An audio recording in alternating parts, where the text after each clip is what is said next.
Welcome, brave souls, to the chilling depths of horror and detail, the realm where the shadows whisper ancient secrets and nightmares come to life. I am your guide through the darkness, and on this channel, we delve into the spine-chilling world of Wendigo horror stories that will send shivers down your spine. First story: Wendigo's Spirit Long-Lost Journal of a Viking Explorer. Last year, I was hiking with a buddy of mine in the woods in eastern Newfoundland. For those who don't know, it's in the far eastern part of Canada. We are both originally from the Vancouver and have been avid hikers and campers for many years, traveling to all parts of Canada and currently working on our visas to America actually. While we were on a 2-day hiking trip camping where we saw fit, we stumbled off path as we thought we saw a cave farther off into the distance. After about 3 to 4 minutes of walking off the dirt path into the woods, we approached it, and indeed it was a cave.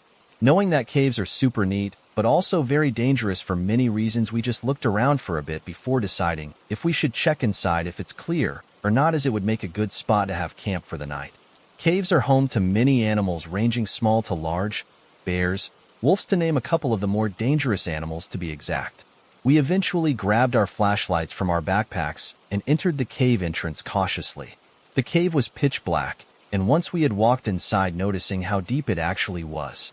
From the outside, it looked like a 6 to 7 foot wide opening with about a 5-foot ceiling. But once you stepped inside, it had a good open space, I'd guess to be about 15 by 15, which was more than enough space for the two of us to set up camp and get a fire going for the night. In the back of the space was what looked like a small pathway of some sort. It was narrow and looked like the earth cracked it just enough for someone to walk through it. Where it led, we had no clue, and I wasn't really wanting to find out at that moment. We were tired, looking to rest, and didn't feel like venturing off into the uncharted cave deeper and risking falling or getting hurt or stuck, or God knows what else happens to people in caves. There was a faint water dripping noise down that dark pathway which echoed throughout the cave. Sounded spooky to me, but then again, maybe there's some fresh water nearby we can collect for tomorrow hike, I told my buddy.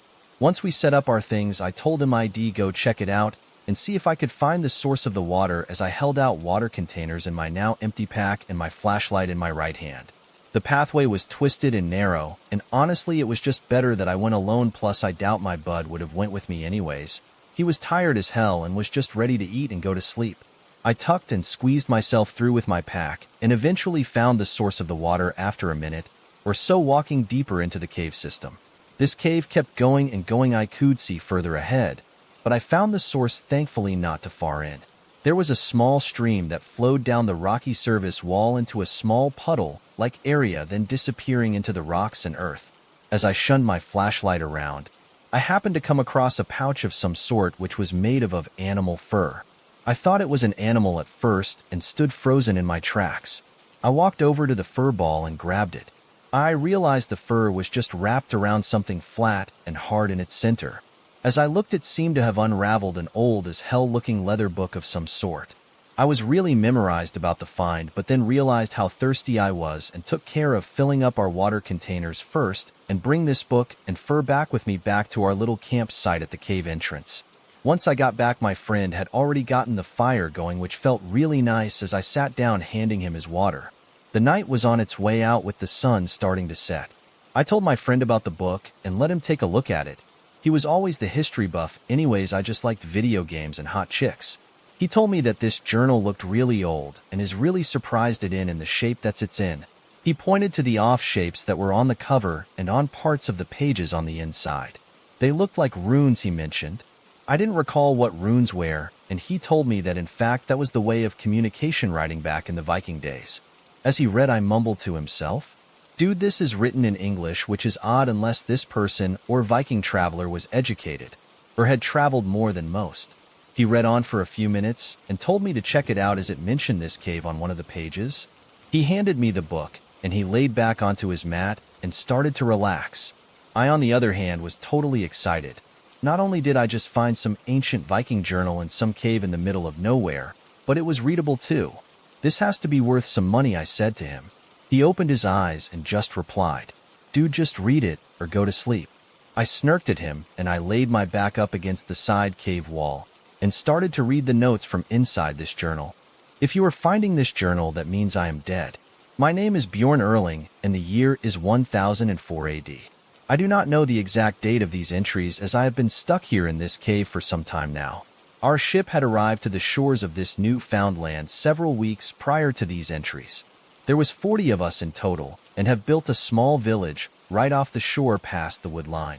We have an altercation with the natives of this land, as they do not speak any language that I have heard before. They attacked our fort on the second week we are here. Several of our members have died, and most of theirs too in the process. We can't seem to communicate properly with them, and they keep attacking in the middle of the night, and we are trying our best to bessen our defenses. We have built walls around our village, but they always seem to find a way inside, picking us off one by one. They're not big people, quite small in fact, but there are many, and our next ship isn't due here for another week or more. I was out hunting with a brother of mine in these woods. We went deeper than we have been as our people are hungry, and we needed meat. The sun was dim, and the colors above were quite pleasant to see when it was visible from all the trees overhead. We started hearing noises echoing around us in the woods. Not knowing what they were, we followed them. No sense at turning back. These sounds would have already startled off any catch we may have been tracking. As we continued deeper and deeper into the woods, the noises and snapping sounds became louder. We had no idea what was in store for us at the time, but we had to investigate. During our proustite, that when we both heard a familiar-sounding voice speaking to us, it sounded like one of our other Viking brothers back at the village that had gone missing during one of the attacks for the natives. Bjorn, help me. They have me trapped here, and I cannot escape. My brother screamed, "By Odin, where are you?" Silence.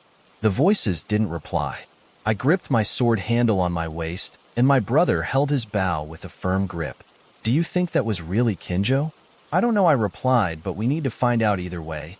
It sounded like him. We heard our brother speak again, but this time it spoke to use twice, but from different directions in front of us. "Levi, why did you not help me in the village?" "Hurry, I don't have much time." My brother Levi ran off to the left and motioned with his arm pointing for me to follow the other sound to the front right from our location. I nodded and readied my sword. After we had split up, I started to have a feeling of dread, and airy feeling was washing over me. This felt off. None of this seemed right. The natives didn't speak our language, and that voice did sound like our brother Nook, but it was off in a way too. Not soon after, that's when I heard the screaming. The screaming of Levi. Rushing back in the direction I saw him walk to, I hurried as fast as I could, no longer caring about keeping the silence as I ran and screamed out to him, trying to find his whereabouts. Farther in the distance is when I saw it. I cannot even call it a man. It was some kind of forest creature. It was skinny like it was starting, and shaped like a man from what I could muster. Its long arms clawed my friend, dragging his now lifeless body further into the dark woods. This creature had antlers on its head like some kind of deer. We have gods like this back home. Had they followed us here to this new land and now punishing us for becoming Christians? I was in total shock, but there was no choice in the matter, and I was losing sight of them in the dark now, and there was a good distance still between us. I ran as fast as I could, but even in doing so still couldn't keep up with this creature dragging Levi. I picked up his bow off the grass along the chai and ended up finding this cave on this hillside. I just knew that creature had taken my brother into that cave. There was nowhere else in eyesight where it could have gone and disappeared to. Once in the cave, I explored as much as I could after making a makeshift torch with some fabric from my clothing on a nearby stick I had found. The space was tight. I found the bloody drag marks right away, so my hunch was correct. Levi was brought somewhere inside this cave system. I had gotten lost a couple of times within this cave. It is more than meets the eye, but always seem to find my way back to the water source as the constant dripping which echoes the labyrinth halls leads me back to here. I cannot leave him. I cannot leave my brother. I must avenge him and place his bow in his hand, so that the Valkyries may take his soul to heaven or Valhalla to meet his family in paradise forevermore. I'm writing this all down with the best of my knowledge in case I do not make it back out of this cave from which I ventured. Someone must know what happened to us. Someone must be led aware of this creature out in the woods. I hear my brother calling me now far off, echoing off somewhere in this cave. I must end this log for now. If I return, I will update what I find. Goodbye for now. That was the last thing written in this journal. The rest of the pages were blank. Dude, wake up. I have to tell you something. Second story. Creepy creature in my house. I was 14 at the time. I was visiting my dad. I would go back and forth from my parents. My dad lives on a farm. We have a pretty average-sized farm with a barn, shed, a bunch of farming equipment and silos. Now we are literally in the middle of nowhere. In the middle of nowhere. The closest town to our house was around 60 miles. Believe it or not, we actually had 2 neighbors a couple miles down. I'm going to give you the lay of the land. We have a long driveway connecting to the main road. When you pull in, it takes around 30 seconds to go to the house, driving at a comfortable 20 miles per hour. Once you pass the gate, we have immediate left, we have the shed that holds our shop. Then going back to the gate, if you look straight ahead from it, that is our barn and a bunch of garages for our farming equipment. Then lastly, we have 4 silos going across that. Then to your immediate right when you enter the gates is our house. Our house is actually not that big compared to other farmhouses. It's a 2-story house, but it's quite small. If you take a right from the gate, you will meet a screen door. If you enter that screen door, you will immediately be hit with a big table. If you look to your right from where you entered, that's the living room, and then inside that living room in the back is a spare room where I slept. If you take a left instead of taking a right, you will meet a section where there's a bunch of rooms. If you stand in the middle of that section, to your left will be the kitchen, and then to your right there's a bathroom, a computer room, and my dad's room. There is one door that leads up to the 2nd floor, but it's basically just an attic because we barely go up there as it's freezing cold up there. Once you enter the kitchen, if you take a right in the corner, we have the basement, and then the entranceway where you enter from the front door. But anyways, let's get with the story. So like I said, it's just me and my dad at that house. It was any other average day. I woke up from the room and want to go eat breakfast. My dad, a hardworking man, woke up extremely early. He would never wake me up, but I liked eating breakfast with him. But that being said, as I woke up and went into the living room, I couldn't help but feel I was being watched. I know, really ironic, but have you ever had that feeling where you feel really uneasy or nervous?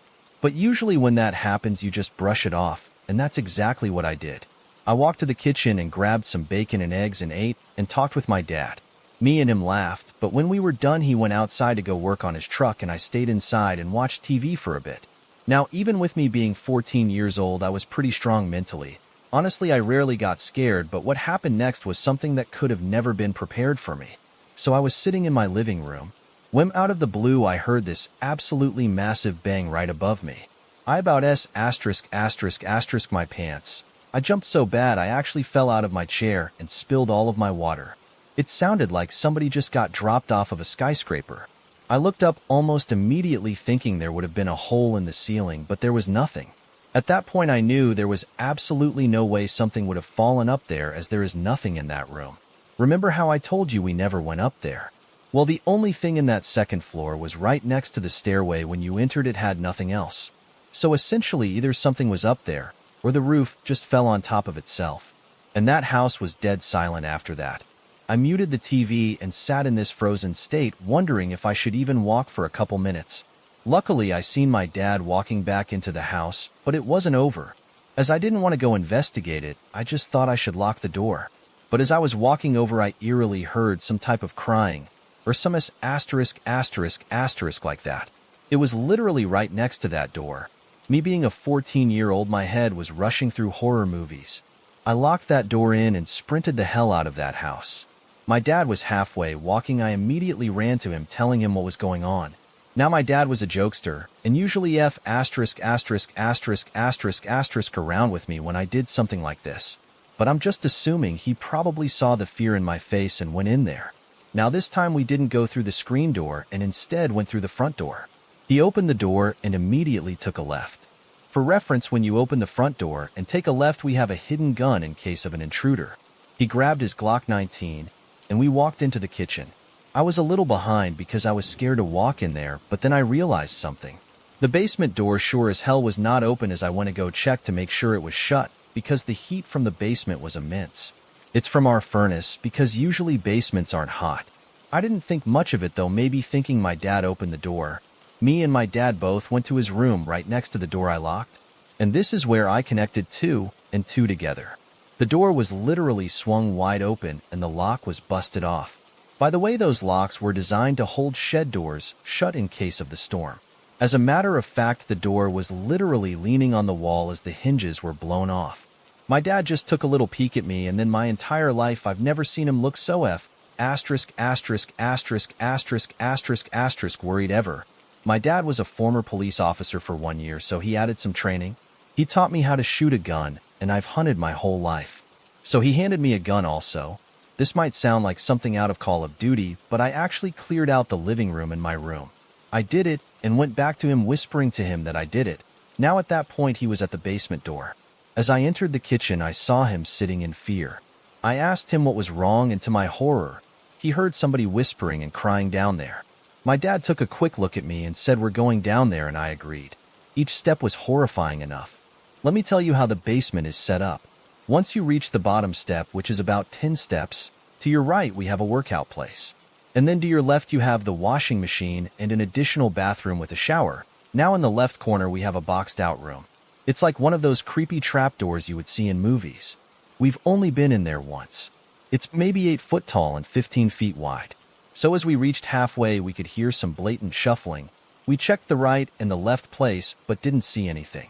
I already knew that whatever or whoever was in this house was in that place. My dad reluctantly posted up by it and signaled me to go to the other end.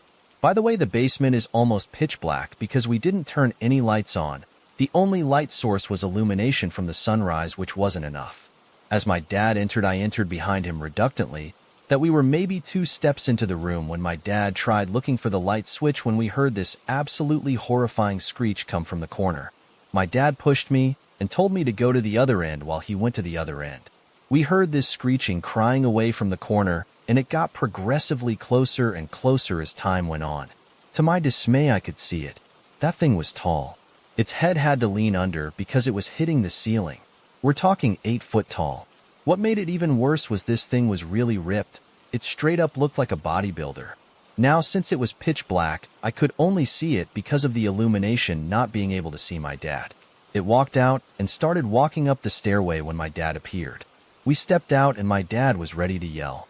When it completely booked it out of the basement, I heard a loud slam and then some more yelling. My dad and I walked up the stairway very reluctantly. Now on the 5th step before we entered the kitchen again, my dad stopped. He whispered himself, "Holy F asterisk asterisk asterisk asterisk asterisk asterisk dollar hit." I told him what and went to the side of the stairway and saw that the door was blown 30 to 40 feet away from where it's supposed to be. The whole doorway was completely ripped off. But oddly enough, it was still standing in the doorway. My dad was about ready to shoot the thing when it sprinted, I would say 30 miles per hour in almost a second. My dad ran right up the stairway and tried chasing it, and I was quickly following behind him when we saw it disappear in the cornfield. We immediately contacted the police, and it took them 45 minutes to get out there. They scanned and surveyed the area for hours and found absolutely nothing besides the evidence they had. We even checked the security cameras, but oddly enough, it wasn't working at that time. It's been a while since that's happened, and I haven't seen that thing in a while. If anyone can tell me what that thing is, I would love to know. Third story. My first and only hunting trip with my grandfather. My grandfather died a few months ago, and I felt that, in order to properly honor his memory, I needed to share this tale. I have a lot of stories about him, but I felt this was the one that was most important. He made me the man I am today. When I was growing up, I would spend summers at my grandparents' home in northern Washington. Their home was surrounded by a forest with nothing but a small dirt trail leading in and out. They lived around 5 hours outside any town, so we mostly had fish, game, and whatever they were growing that season. The majority of the time I spent there was spent fishing, gardening, or listening to my grandfather's tales from when he was a young man in Ireland. On my 14th birthday, he took me hunting for the first time. I gathered our bags and hunting bows and met him out front. He took his gear and handed me a small sprig from the blackthorn tree out back. Back in Ireland, he would keep them on him as a way to ward away evil spirits and take some with him every time he leaves the house. I figured it was just something he did as a sort of good luck charm, like a rabbit's foot. I tucked it into my back pocket and we set out on his normal hunting trail. It was nearly night before we set up camp. He was an old-fashioned camper, no tent or sleeping bag for him. He would only ever bring a blanket, pillow, and a fire steel. Once everything was set up, not that it took very long, he started telling another story from Ireland. A few hours and a meal of jerky and bread later, we went asleep. I woke up a few hours before sunrise. The forest was never particularly loud, especially compared to our home in Seattle, but that night it was as if someone had muted everything. The fire had burned down to ash, and the night was lit by nothing but a small crescent moon, just enough to see it by. A dark figure stood just beyond the tree line, staring into the camp at me. I had never felt as terrified as I was that night. I had no idea what it was. It looked too tall for a human, and it made no sound as it started towards me, inching its way through the brush. I was frozen, too scared to move or even blink. I could just barely see the moon's glint in its eyes as it crossed the boundary into our makeshift camp. They were deep and dark, a terrible hunger in them. The closer it got to me, the more of it I could make out. Its body was tall, but emaciated. Arms too long for its body, pulled close to its chest, tipped with several inch-long claws. It swayed and stumbled as it walked, never quite getting close enough to fall. It stopped a few feet from me, the hideous globes of its eyes never moving from mine. Just as it raised its arms and lunged for me, the sharp sound of an arrow zipping by broke the silence. It pierced into the beast's throat, covering the ground and its onyx flesh with blood. Its horrible scream rang through the night, breaking the hold my fear held on me, and I scrambled away from it. I hit something warm and solid behind me, but before I could even register that I'd stopped, a familiar hand on my shoulder threw me to the side, and my grandfather rushed the beast, a bright white blade in his hand. The beast burned as his blade cut into it, the smell of burning flesh adding to the metal scent in the air. All in all, it had only lasted a minute or so between when I first saw it and when it lay on the ground, an unmoving mass of flesh and mottled, black fur. My grandfather said it would be too dangerous to leave before then, but even more so to stay another night. We packed our bags up again, ate a small meal, and waited for daybreak. We headed back as soon as the sun came up. Before we left, I noticed something odd. My grandfather's sprig of blackthorn was tied around the arrow in the beast's throat. That was the last time we visited them for years. Fourth story. The Weirs Beach Wendigo.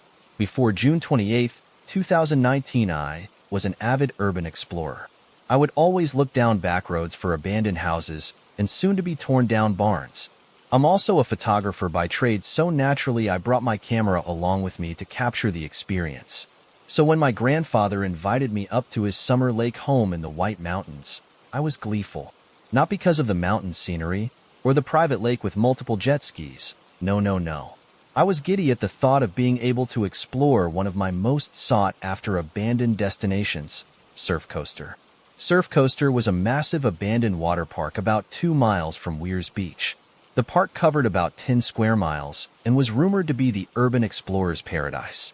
I arrived at the nearest public parking lot, a Cumberland Farms, at around 6:40 p.m.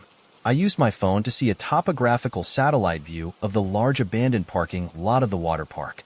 I was led down a few side streets and back roads until I saw the sign.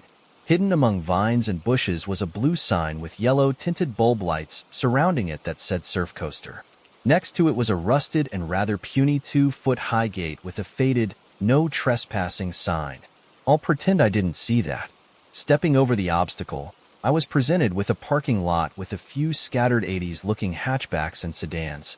They were rusted with their windows smashed in and graffiti plastered all over them.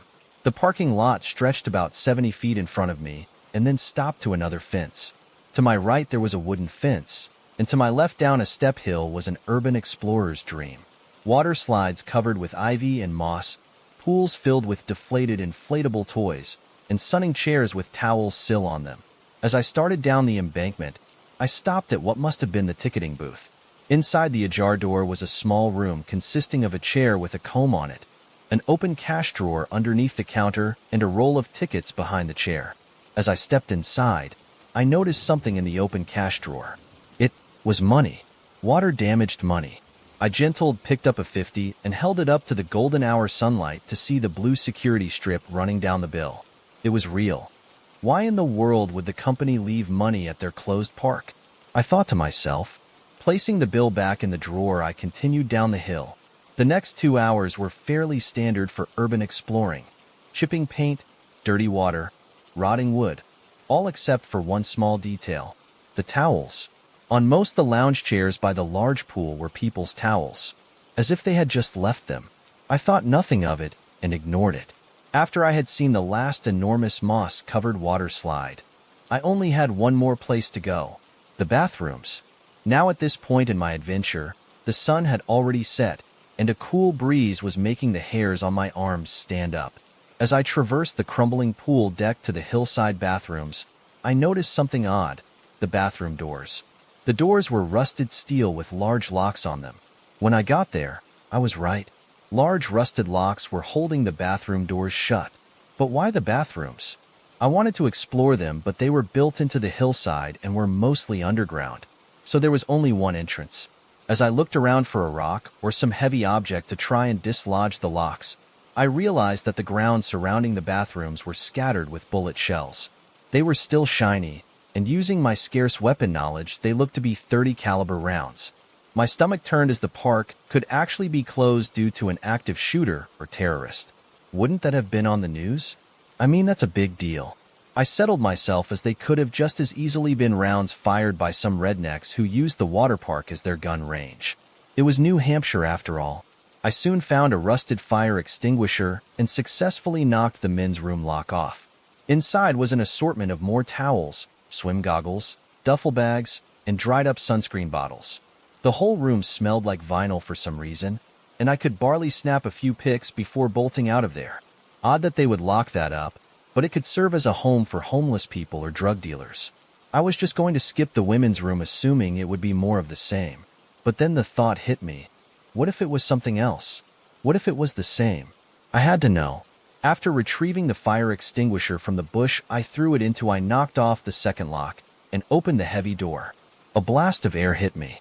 There were two things wrong with that air. One was the fact that it made me as cold as I had ever been, and that it smelled like a rotting animal. I stepped out of the way to let myself warm up for a few seconds.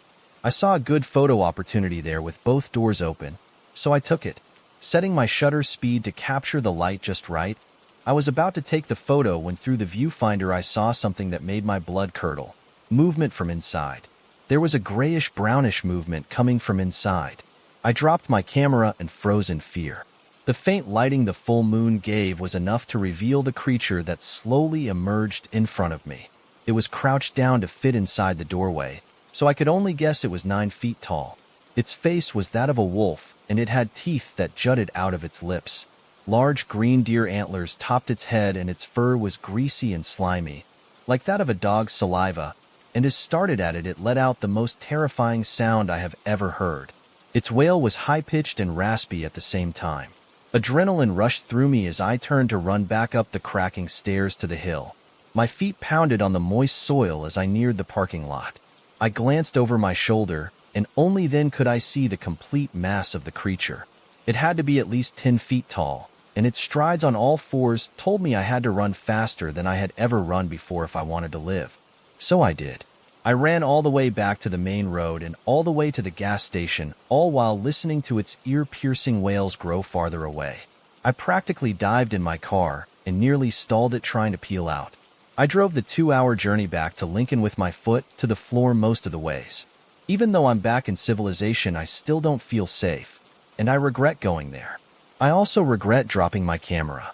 So if anyone wants a Canon 1DX, check the abandoned bathrooms at Surf Coaster, but beware of the Weirs Beach Wendigo. Fifth story: the woods of Kentucky. I just got back from a camping trip on my family's land out in western Kentucky, and I will probably never go back after something stalked us for 2 nights and ultimately made us tear through the dense woods in a panic that cannot be understood until you have been hunted by something that you know is far beyond your comprehension. Something that ancient medicine men and old wives whisper about, throwing glances over aged shoulders to peer into the darkness while leaning forward into the protection of the light of the fire. There were 6 of us out this weekend: myself and my wife, our super tactical friend Matt, our heavyweight tank of a man friend Sam, my not really a fan of the outdoors friend Jeremy, and his outdoor-loving girlfriend Chelsea. For some background, Matt and I are gun nuts, so we were both carrying pistols, even though there isn't really anything in the woods of Kentucky that we need them for. I also had my AR-15, and Matt brought his October 22nd. We arrived at the property at 8 p.m., just as it became pitch black, so we had to make camp in the dark. Not a big deal, just throw on a headlamp and get to setting up camp, starting with the fire. The campsite was a cleared-out area, with some trees on the edges, then it gets into the denser woods. Since we had our hammocks, my wife and I had to set up farther away from the fire, which was in the center of the clearing. It was unnerving to see the shadows of our friends, cast by the roaring fire, dance against the trees while we set up our hammocks. We set them up quickly, but due to the general creepiness of the situation, I didn't notice my wife occasionally pausing to look back into the woods and watching for the movement that she later told me she caught out of the corner of her eye. After setting up our camp, I realized that I had left my jacket back in my car, and Matt wanted to go check out a pond nearby. So we decided we would head out together and hit both the cars and the pond. I grabbed my AR and Matt grabbed his October 22nd to go play Mall Ninja in the woods on the way. We handed Sam a radio and made sure we were on the same frequency and headed out. Started out very tactical, but after we got a good distance into the woods, the cars and pond were both in a clearing through about 300 yards of woods. We both were getting a little nervous. I don't think we realized just how dark it was out there. We stopped bounding and covering each other from imagined Chinese paratroopers and started walking together, rifles down, making as little noise as possible. At first we didn't really know why, but then we stopped and listened. Nothing, absolutely no sounds, no wind, no bugs, nothing. We looked at each other, and even though we couldn't see each other's eyes, we knew what we were thinking. All the damn Inuwood's threads on /K/ had prepared us for this moment. We knew what we had to do. I acted first, putting a palm on the back of Matt's neck, and shoved him firmly, simply being able to articulate the word, "go," under my breath. He pushed forward through the growth headlong, and I did my best to keep my hand on his back and ignore the thought in the back of my mind, slowly pushing its way forward and filling my chest with terror and rising into my throat. We broke out of the woods into the clearing and made it to the cars breathing heavily. We both put our backs against my SUV and pointed our rifles into the woods, expecting something to burst after us. After 20 seconds, Matt expressed my thoughts.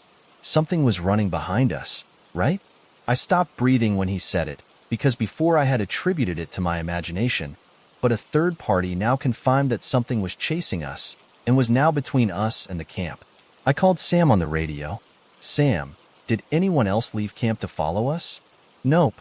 We are all here still." "Shit." I opened the car and reached in to grab my jacket and also got a flashlight while Matt continued staring at the woods, looking for the slightest sign of movement. I turned back around and turned the light on the woods. Nothing, blessed nothingness.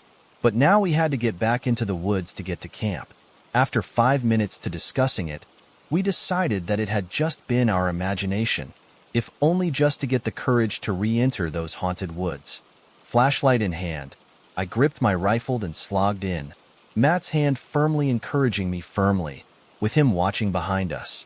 The walk back was uneventful, but at the sight of the fire we hurried our pace even faster before re-entering the safety of the clearing. After we broke out of the woods, we broke formation and quietly agreed under our breath not to mention anything to the group. Silence, unfortunately, seemed to fail, as we were both uncharacteristically quiet. Not to mention that we had not had time to see the pond, and the group was curious about our radio call. So I told them what had happened.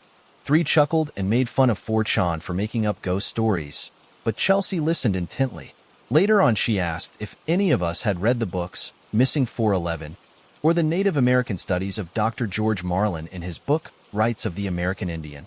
None of us had, but she told us that Missing 411 documented many strange and unexplained disappearances in America, and ROAI is an old, out-of-circulation book she found at the library when she was a kid that confirmed many things that /K/ and /X/ said of the occult in the wilderness, more or less. Everyone quieted down at that and stared into the fire. I remembered reading on /K/ that white ash kills skinwalkers, and since I was a paranoid motherfucker, I thought it might be worth it to dip my hollow points into the white ashes in the fire. Chelsea told me not to bother. It needs to be the ashes of white oak trees per Dr. Marlin. Well, damn. My wife spoke up after a few minutes of silence and told us about how she thought she had seen something moving in the woods when we were setting up our hammock. At this point, we were all pretty on edge. Every once in a while we would shine lights into the forest, but never actually saw anything. Around midnight, we decided to call it a night. As I lay there in the hammock, I couldn't help but listen to the rustling around our hammock and gripping my M&P tighter and wondering if that sound is really just the wind. The next day was relatively uneventful, and in the midst of the sun and clouds and changing leaves, the horror of the previous night was forgotten. We went and shot guns, chopped down a tree to make seats for the campfire, and just enjoyed the cool fall air. However, instead of shooting all the ammo I brought for the trip, I decided to keep one full mag for my AR and my M&P. Dusk fell, and we sat around the fire to cook our hot dogs.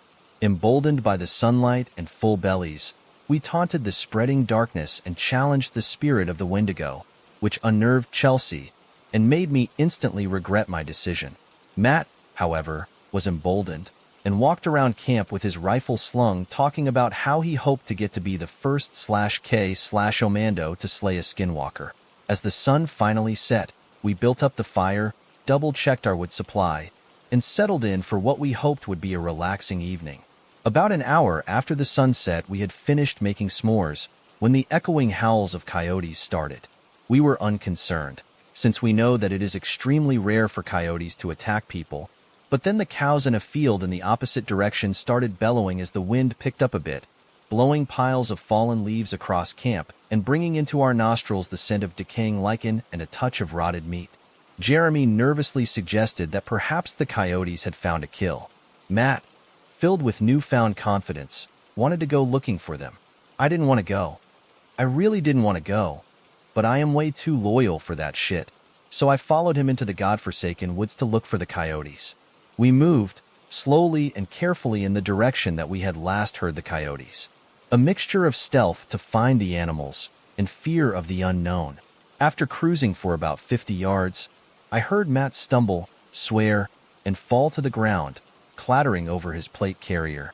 I shined my light towards him, and as I looked at what he had stumbled on, the stench or rotting meat and like a dry sewage smell wafted into my nose so that I was doubled over, ready to puke. With hands on my knees and my rifle hanging from its one-point sling, I looked up and saw that my friend had stumbled over a huge deer carcass. He was sitting on his ass, just staring at the carcass wide-eyed. I immediately looked up and shouldered my rifle, looking for the coyotes, but they didn't seem to be around. I went over to help Matt up, but when I got over to him, he was still staring wide-eyed at the corpse. My view of the body had been from behind, so I didn't see much, just a large deer. But from this side, I could see the horror of the animal. The animal looked both decayed and mutated. The hind legs were huge and muscular, strangely elongated. The chest and body were horribly mutilated. The intestines hanging out like its stomach had been pulled out. The head was the most decayed. I could see the skull in parts and the eyelids had been torn off. The 12-pointed antlers had moss growing all over them. But the worst part was the forelegs. They were long and slender and ended in clawed hands. I stared at the creature for a good 5 seconds before I felt the same crushing presence that I had felt the night before. And as I looked around to identify the source, I realized that the entire forest was silent. I have never felt fear like I did in that moment, and thankfully, fight or flight screamed at me to fly. I grabbed Matt by the back of his plate carrier and pulled him to his feet and pushed him back towards camp, screaming at him to run.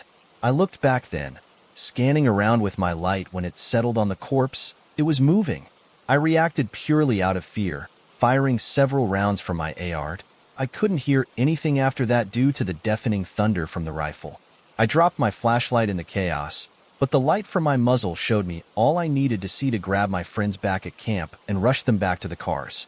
The first I remember, imprinted like a photograph in my mind, is the corpse laying on its stomach, unlike on its side when we had found it.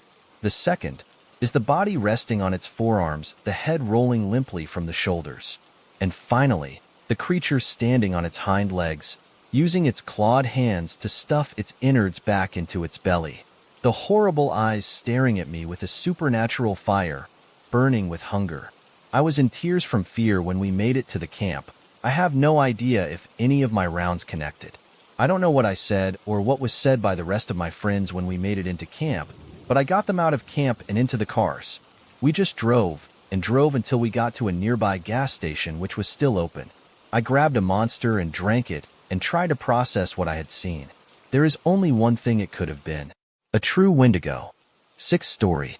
I promised my second-born child to a demon. I'll admit this was a very stupid thing to do.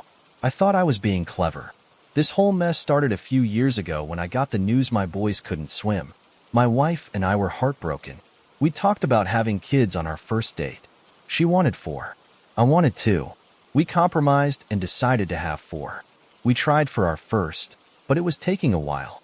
I told her not to worry, said we should be patient, but time dragged on and on. She made an appointment with a fertility specialist. Turned out I was the problem. The doctor was great. She explained all our options. I'll avoid the grisly details, but it was easy for me. My grand contribution was filling a cup, but my wife had to endure all sorts of injections and procedures. Skip ahead 2 years, and we've still got no baby, just unpaid bills. We talked about it and agreed to pull the plug. I resigned myself to never becoming a father until I had my bright idea. That is, I started reading books. The kind of books you wouldn't find in a library. The kind you wouldn't let a pastor catch you reading. Those kind of books. The ritual seemed straightforward enough. Light some candles, utter an incantation, then hash out the deal. My wife was raised Catholic, so I kept it a secret. One evening, while she was away, I performed the ceremony. The demon had one giant eye, sharp teeth, and a 3-piece suit. It spoke in an odd formal manner. I explained my dilemma. All I wanted was to have a child. Just one was enough. The demon said that wasn't a problem and asked what I had to offer. When I inquired whether demons accepted houses behind on their mortgage payments, it said no. It suggested my second-born child. I asked what happens if I only had the one, and it said the deal would be null and void. We shook on it. There was a gust of wind, a moment of complete darkness, then it was gone. I was excited. I cleaned the house from top to bottom, bought some roses, my wife's favorite, and had a romantic dinner ready when she got back. I didn't want to waste any time. A week later, when she was in the mood, we got down to business. Soon she was showing the early signs of pregnancy. We picked up a test and jumped for joy when we got the result. Now it was time to put my plan into action and have a vasectomy. The demon couldn't have my second-born child if I never had one. I booked an appointment and thought that was the end of it. Until today, the 12-week ultrasound scan. At first, I was beside myself with excitement. Then it happened. "You see that blob on the left?" said the doctor. "That's the head." My eyes welled up with tears. "Incredible. And you see that blob on the right?" "I do. That's the other head." You mean Dash? Congratulations, you're having twins." 7th story. I helped a Wendigo, and I regret it all. When this happened, I was living in a small town with lots of forest nearby. It was small, and everybody was friendly with each other, living in an area where everyone knows everyone. My ma and pa didn't really take stranger danger seriously. Don't hop in a stranger's van, don't take candy from people you don't know well, is the most I was told. Being young at the time I was taught this. I wasn't told why. I wasn't told of how monstrous humans could truly be. In my innocent mind, I saw no reasons for a person to want to hurt others. I believe this for most other creatures too. I wasn't afraid of animals or insects. So, it was no surprise that this would have happened. Seeing how stupid I was. It was in early spring, and I was going for a usual walk through the neighborhood and into the local woods. Admiring the flowers and listening to the birds' calls, I was drawn further into the darkness that was that fucking forest. Soon, I didn't even know where I was. The trees weren't familiar. I was deeper into the woods than I'd gone before. And just before I traced my steps back home, I heard something. "Help." The voice was dry, raspy, and quiet. It sounded strained, like whoever was speaking felt pain to do so. I turned back, trying to find out who or what was calling for me, although my innocent mind was certain it was a person. "Over here." I followed the voice and soon found the creature in front of me, its long limbs wrapped in the thorny brambles it was trapped in, its face covered by its long, blood-soaked hair. "Please, help me, child." Despite what I wanted to do, my gut told me not to go closer to it. It was dangerous. I ignored the feeling, As I tried to remove the brambles from the creature's body, I only succeeded in cutting my hands. "I can't get you out," I sadly told the creature. "Try harder. You don't want me to die here, do you?" It shook its head, removing the few vines I'd managed to pull off its antlers. "Of course I don't want you to die." I then remembered my mother's pruning shears. I'd seen her use them to cut plants before, so they should work, right? "It'll be right back. I can get some tools to cut you free." As I got up to leave, it grabbed my leg. "Don't go. I'll be lonely. We can free me later." The creature pulled me back down to the ground. I stared at it again, noticing all the bones poking through its skin. That's all it really was. Skin and bones. Breaking the eerie silence, it spoke again. "My name is Inoki. What is yours?" I didn't hesitate to respond. "I'm T." After that, we started to talk more. Until the sun started going down, then I went home. That night I stayed awake in bed, wondering about my new friend. How did he get stuck there, anyway? The next day, I brought the pruning shears, and with some effort, I removed the brambles. Inoki never thanked me for the help. He just tried to stand up, but he was too wounded to move. I innocently asked, "Do you want me to go get my parents? They have band-aids." But he shook his head. "I need more than that. I need food to get stronger." And so, I ran home and got some food. Mostly biscuits and some bread. "I can't eat that." He turned away from the food in disgust. "What do you eat then?" He looked around and then pointed at a small bird. It had gotten tangled in the nearby brambles. It was thrashing around, trying to get free. "Go get that for me." I remember feeling scared in that moment. I loved birds.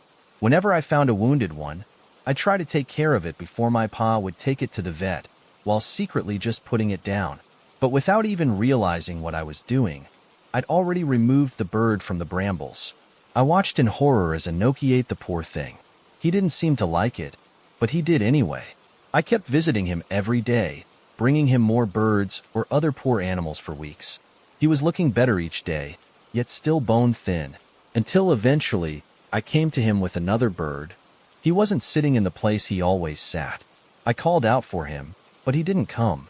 Then I heard the trees above me shake. I looked up, just in time to run as it jumped down and chased after me. It caught up to me in no time. It had longer legs and was faster, and it grabbed my leg, and its claws sunk into me. I screamed. I screamed and screamed until half of the local neighborhood came running into the woods. One or two even had guns, but Inoki got away before he could be killed. I never set foot into the woods again. After I was patched up and told my story to the local newspaper, I was told about what Inoki really was. A Wendigo. I was told I was goddamn lucky to have gotten away, but stupid to have even helped him. My parents moved away after that, and I was properly taught about stranger danger. 8th story.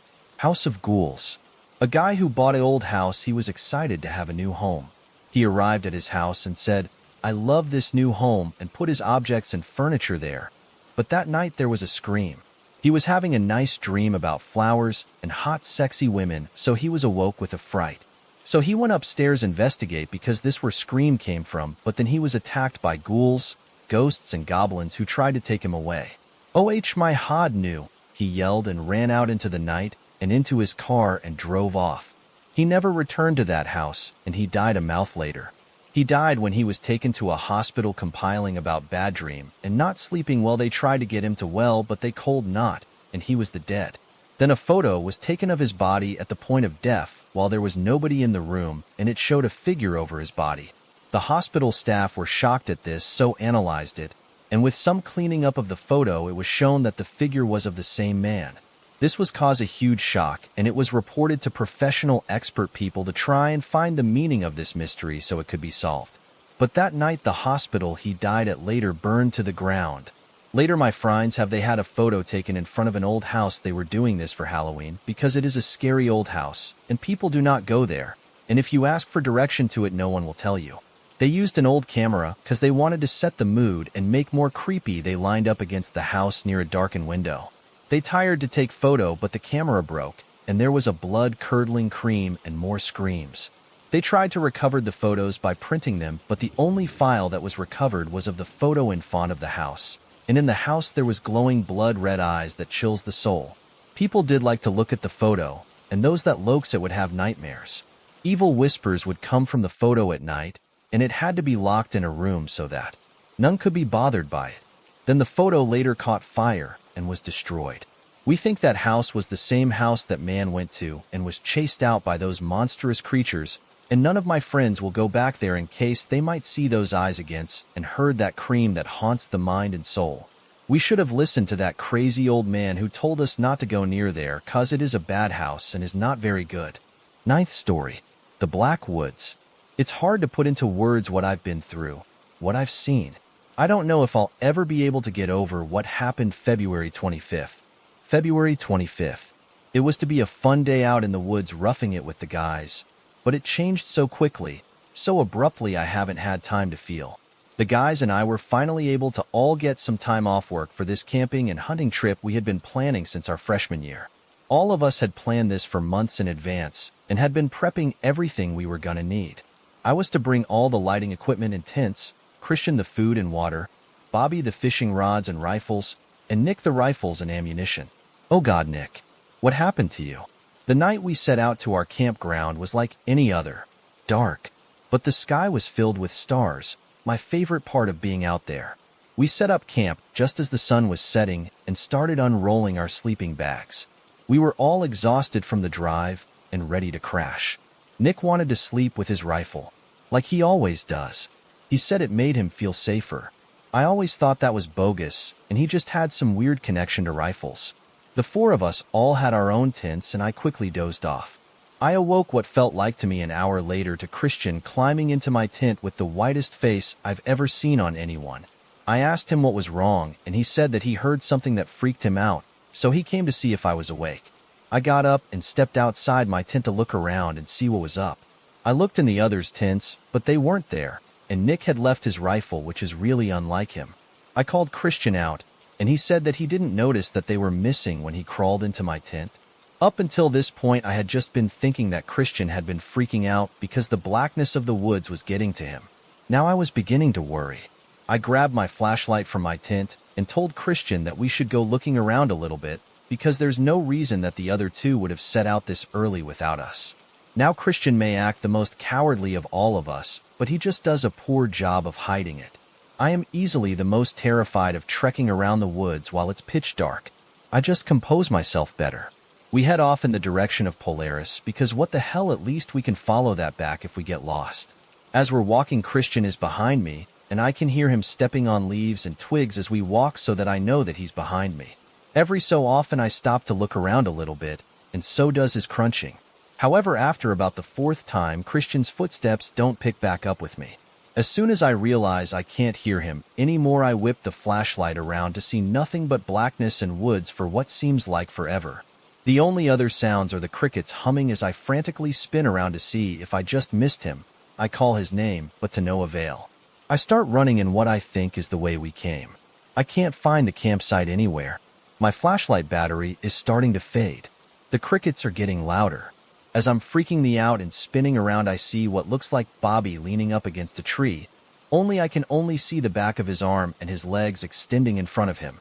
I yell his name, but he doesn't respond, so I run over and grab his arm just as I realize that Bobby's skin is ice cold and his skin and clothes are covered in a slight dew. Shock. Absolute fucking shock. Like a bolt of lightning, I realize that my friend since college is just a corpse in the woods. His head rolled to one side and his eyes lifeless and distant. I back away and fall against another tree, panting and unable to come to terms with what could possibly have done this. I knew that he knew better and wouldn't just sit out here and freeze to death. As I was sitting there trying to wrap my head around this, I realized that the sound of the crickets had stopped. I looked up, and where there was once stars and planets was now only dark. The moon wasn't even out anymore. What happened next took me a good long time for me to write. As the last little bit of my battery life faded, I heard the slight cracking of leaves as someone was approaching. Before I could react, Nick had appeared before me. Tall and silent, he looked at me with the most blank of expressions on his face. I screamed his name and asked him what had happened and where it had been. So glad to see one of my friends, but also petrified to see him. He just looked at me, raised his finger to his lips, and shushed me. Don't worry, he said in the most monotone, yet serene voice. He won't harm you and I. What the fuck are you talking about, Nick? I screamed. This felt wrong. There was no sound but my heavy breathing and Nick's voice. Come and meet him. His name is Indrid Cold. I felt ice go down my spine. I needed to get out of there. I turned and ran like I've never ran in my entire life. I just kept running for what seemed forever. By some miracle, I found our Jeep. By an even greater miracle, I was the one entrusted with the keys. By the time I got to where there was cell phone service to call the authorities, the sun was coming up. The rangers told me that they found our campsite and Bobby 3 miles away. They ruled his cause of death as exposure. Nick and Christian still haven't been found, and it's been almost 4 days. I still can't believe that still happened. 10th story. I'm looking for an expert in Mexican folklore. I am writing this looking for folklore help, in particular anyone who knows anything about Mexican legends. Google does not seem to cut it, as I just get a few Wikipedia and blog links that are extremely shallow and are not applicable to my situation. In particular, I'm looking for information about La Pelona. My mother and grandparents are Mexican, and I had heard a lot of stories, even though I grew up in America, about La Llorona and El Nahual, and even that chupacabras thing, although I think it started in Puerto Rico. But I had never heard about La Pelona. What I do know is that whatever she is real. It all started a few years ago when I got a chance to travel along the south of Mexico and spend a week with relatives in their rancho. During the day, I would take an hour-long bus, ride to one of the many nearby historic towns, and eat and drink and walk around like a tourist taking photos. Usually by sundown, I would be full and drunk, so I could sleep on the bus ride back to the ranch. After a few days of this, I was feeling worn out and decided to actually explore the small town I was staying in. Downtown was just a couple of blocks around a big church and a plaza, but in every direction, if you walked a little, you made it into the monte, surrounded by brush, crooked trees, and a few barrel cactus. By noon, I was feeling dehydrated, so I started looking for a garden, hose to drink from, or a corner store where I could buy a bottle of water. I saw a bunch of kids who were laughing and playing around a tree, so I asked them where I could get something to drink. One of them offered me a sip from a big plastic cup, but I politely declined. "And ale," she insisted, so I took a big greedy gulp, and it was an agua fresca with pineapple chunks, although I swear it tasted alcoholic, like Tepach. I asked her where she got it, but she pretty much interrupted my last syllable by asking in Spanish, "Do you want to play with La Pelona?" I saw she had a naked Barbie doll in her hand, and it was worn and warped, with its hair completely burnt off. Pelona basically is female and bald, so I chuckled a little, wondering why the child had done this to her doll. "No thank you," I said, and offered the kids a few pesos. "And ale," the child said as the other kids giggled. "My doll just wants to sit in the tree. That's where La Pelona lives." I figured it was harmless fun, so I gently took the doll from her and moved a branch aside with my arm, so I could sit her on a horizontal branch that swooped low like a hammock. As soon as I moved the leaves, I realized I was face to face with something small, pale, and wrinkled, like one of those hairless cats. The kids started to laugh and rush towards me, so I looked down at them for a second. Then I looked back up and got a good look at La Pelona, who was some sort of balding old woman, barely a foot tall, with sagging breasts and long cat-like claws. She was naked, covered in wrinkles and blood-red dots like chicken pox. Whatever little hair she had on her head fell in little wisps of white, one of them covering part of her cat-like eyes. "Pendejo!" She cackled at me, calling me an idiot. The kids held me as La Pelona jumped from the branch and dug her claws into my scalp, making a hissing, growling noise. I wrestled with the creature that clawed at my scalp, keeping it away from my eyes, while the children laughed and punched me in the stomach and groin, screaming, "Pendejo! Idiota!" and other words for stupid. I was able to tear the thing off me and throw it against the tree, where it landed effortlessly and scampered up. I'm ashamed to admit I punched one of the children in the face and broke free. I kept running, stumbling, and trying not to throw up from the exertion and fear. When I finally made it to my relative's place, I realized I was still holding the burnt and bald Barbie doll. So I threw it over the fence and vomited hard until I had tears in my bloodshot eyes. I told my relatives what happened as they disinfected the scratches on my scalp and rubbed a little Vicks VapoRub on them for God knows what reason other than making them sting. I told them I was attacked by children and some sort of goblin. No, Pendejo, it was a cat, they corrected me. Idiota, chuckled my cousins. You are scared of a cat, how stupid. Leave your window open tonight, so you and the kitty can become friends, one said. In that moment I realized they had the exact same attitude as the kids, taunting and cruel, so I grabbed my bags and took the next bus out of town. My parents wired me some money and I spent my next 2 nights at a hotel in a tourist town, unable to sleep at night from fear and the itchy pain I felt in the stitches I got at a clinic. Then I caught my flight home. 2 years later I've decided to finally give in and look for information about what happened to me, with little to no success. I tried to forget, to imagine I was dehydrated and got attacked by a cat, but the memory is way too vivid. I can see her clearly when I close my eyes. Also, I've gotten scratches from a cat before, and they healed right up. Not these. I have to shave my head now since my hair grows in patches, completely avoiding the pale scars La Pelona left behind. Thanks a lot for watching the video till the end. Subscribe to our channel Horror in Detail. Drop your opinions/suggestions in the comments section, and like the video as it helps with the YouTube algorithm.